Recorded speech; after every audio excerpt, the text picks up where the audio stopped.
Hei, seala. Agus donasi iki lho gorong ilang. Agus ST goblok iku lho ya gorong. Saiki ketambahan Agus buntung. Sumpah aku.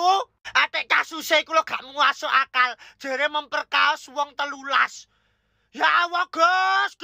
Setidaknya awakmu wis gade tangan. Perkututmu aja celutak. Aku ngerti perasaanmu piye gak iso salaman, gak iso silaturahim iku. Tapi perkututmu aja kakak silaturahim. Ate buat dino dirimu iki gawe kata-kata fisik bisa dirubah, tulus gak bisa dicari. Piye ngerubah fisikmu? Kate mau cangkok tanganmu cek wit. Aku sebenarnya ya mau berkata kasar kaya ngene, tapi kelakuanmu iku lho. Tak ono wong wedok dijak check-in, dijak turu. Tapi wedokane ya goblok. Wong kaya Agus ae ra iso nyerang awakmu kabeh. Wong karek drongkokno ae lho monting arek iku ra iso cekelan. Terus iki pas rekonstruksi lah apa kon mendelik-mendelik dilokno bajingan. Wong ancen kon bajingan. Monggo aku dilokno bajingan, ya tak pak ngene. Gak apa-apa awakmu gak usah gawe tangan, gawe sikil ae. Pak. Hai Mbak. Hai. Perkenalkan, nama saya Ajus. Mbaknya siapa ya? Bilang kenalan. Perutnya dikondisikan dulu. Kenalan dulu Mbak. Oh, udah nyampe Mbak.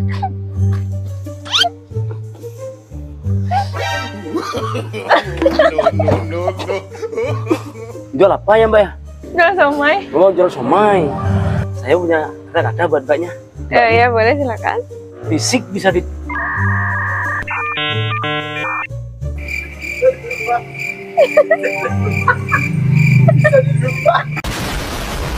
Fisik bisa dirubah, materi bisa dicari. Tapi kalau makan somai, nggak bisa pakai kaki. Ajus nih bos. Cek, menyala Pi. Senggol dar. Jangan Gus, aku lo jelek. Oke wih, fisik bisa dirubah, materi bisa dicari, tapi yang tulus tidak datang 2 kali. Jam menyala wih. Agus nih bos, tamplek dong. Agus nih bos, tample dong. Kenapa ditampar betulan bang? Iya lu so iya anjir, makanya kalau ngomong tuh ngaca dulu, ngaca. Ngaca? Ya iya apaan sih? Fisik bisa diubah, materi bisa dicari. Apaan sih? Tapi tangan buntung gak bisa disambung. Iya kan, itu maksudnya. yaudah cepet buka baju. Hah? Kamu kenapa berani nampar saya? Kamu mau teriak? Iya mau teriak, tolong ada Agus buntung. Agus buntung. Makanya kalau udah kurang itu jangan dikurang-kurangin. Emang kenapa kalau gue nampar lo mau balas nampar? Woi, bajingan.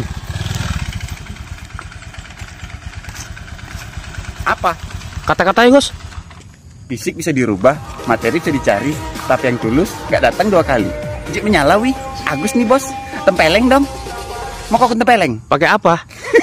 Salah satu trik manipulasi yang digunakan oleh Agus ya pada saat memperdaya korbannya itu satu istilahnya itu salah satunya bernama guilt tripping.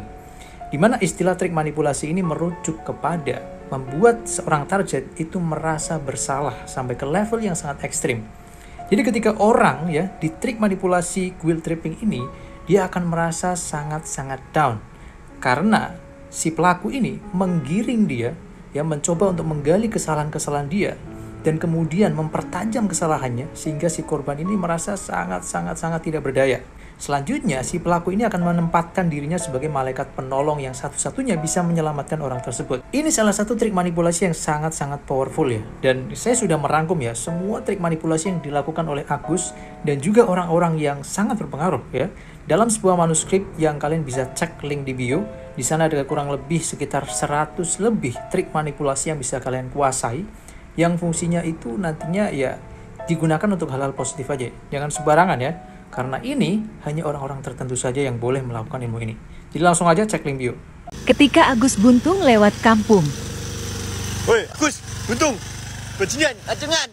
Maksudnya apa wih ngata-ngatain Agus? Kata-katanya apa, Gus? Fisik bisa dirubah, burung bisa dirubah, materi bisa dicari. Sang setia tidak datang 2 kali. Agus nih bos, tamplek dong, menyala bangku. Kata-kata dong bang. Fisik bisa diubah, materi bisa dicari. Nanti malam Manchester City kita lewati. Kayak menyala wih, MU nih, tampeleng dong. Assalamualaikum warahmatullahi wabarakatuh. Om Swastiastu. Baik, sebelumnya saya Iwayan Agus Suwartama berterima kasih kepada Bang Anam dan rekan hukum yang dimana diberikan saya untuk kesempatan untuk menggugat yang dimana pencemaran nama baik yang berada di Udayana, kasus pemerkosaan yang dituduhkan kepada saya, yang dimana saya bukan ingin membenarkan diri atau memperbenah diri. Sesingkat kata, nama saya rusak, identitas saya jelek, nama keluarga rusak, dan saya tidak nyaman kemana-mana, dan hancurnya hidup saya karena tuduhan memperkosa. Sedangkan keadaan tiang, saya tidak bisa buka celana, buka baju, buka dan sebagainya. Bagaimana saya mau memperkosa orang? Dengan tuduhan itu saya merasa sangat-sangat keberatan dan ingin kepada yang menyebarkan ini ketemu sama saya dengan mempertanggungjawabkan omongannya dia dan postingan ini dan mengklarifikasi tentang postingan ini. Jumlah laporan dugaan pelecehan seksual Agus Buntung kini 17, terbaru dilaporkan anak di bawah umur. Gendeng. Saya kan kemarin lihat podcastnya Om Deddy Corbuzier. Ternyata korban pertama Agus, dia setelah kejadian langsung lapor dan melakukan visum sama tes. Ya bener, tes. Jadi Agus melakukan iling-iling sampai keluar tapi korban tidak sampai pecah, cuma lecet di bagian luar saja. Pasti kalian akan ngomong, kenapa sih nggak kabur aja? Gini ceritanya. Jadi Agus mendatangi calon korban. Setelah dia datang di calon korbannya ini, dia akan memanipulasi si calon korban dengan belaga sok sedih lah, dia nggak punya tangan lah, dia direndahkan lah. Dan jika korbannya udah termanipulasi, maka si Agus pun akan mengajak si calon korban untuk pindah tempat dengan tujuan si calon korban ini tidak tahu arah jalan pulang. Di tempat baru ini Agus mulai melancarkan aksinya dengan merengek minta dianterin pulang karena tidak bisa pulang sendiri. Maka si calon korban pun ini merasa nggak enak hati dan kasihan. Lalu diantarlah si Agus ini sama si calon korban. Tapi di tengah jalan Agus merengek katanya kakinya sakit, minta istirahat di salah satu homestay. Ya korban udah menolak. Tapi di pikiran korban kalau menolak ajakan Agus ini, pertimbangan dia udah jam 12 malam, tidak tahu jalan pulang dan takut begal. Udah terjawab ya pertanyaan kalian, kenapa si korban ini mau diajak ke homestay sama si Agus. Dan yang saya ceritakan tadi, menurut yang saya lihat dari podcastnya Om Deddy Corbuzier. Kalau rame lanjut part 2. Salam jegigis.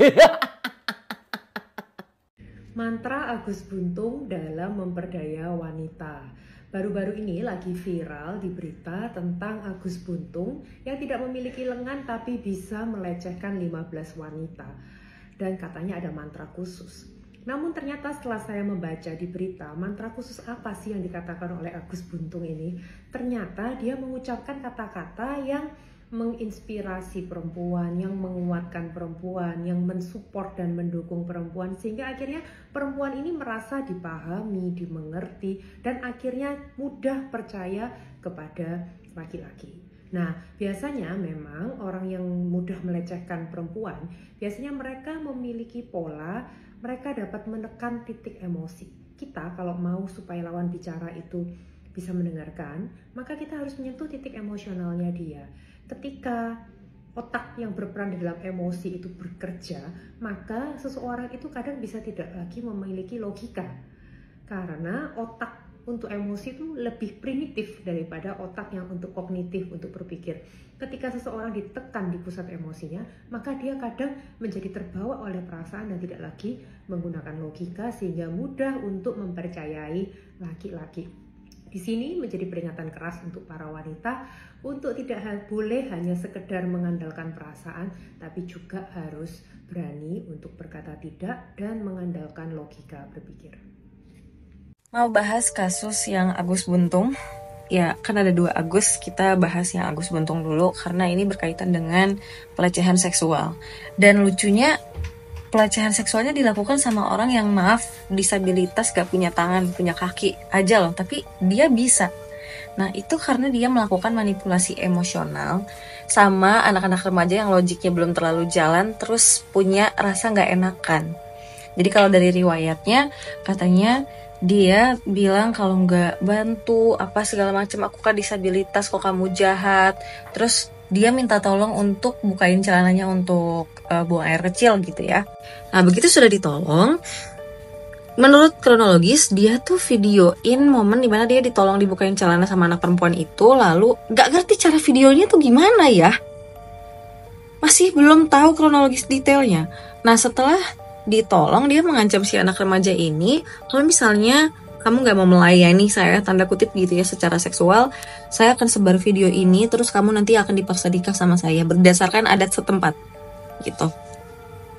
Akhirnya mau lah, dan pokoknya dia melakukan manipulasi emosional lainnya. Total korban sejauh ini tercatat 13 orang.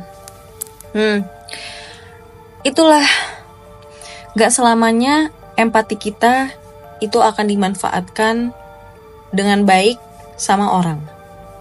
Makanya jadi orang gak enakan itu dampaknya besar banget untuk hidup kita sendiri. Lanjut part 2 ya.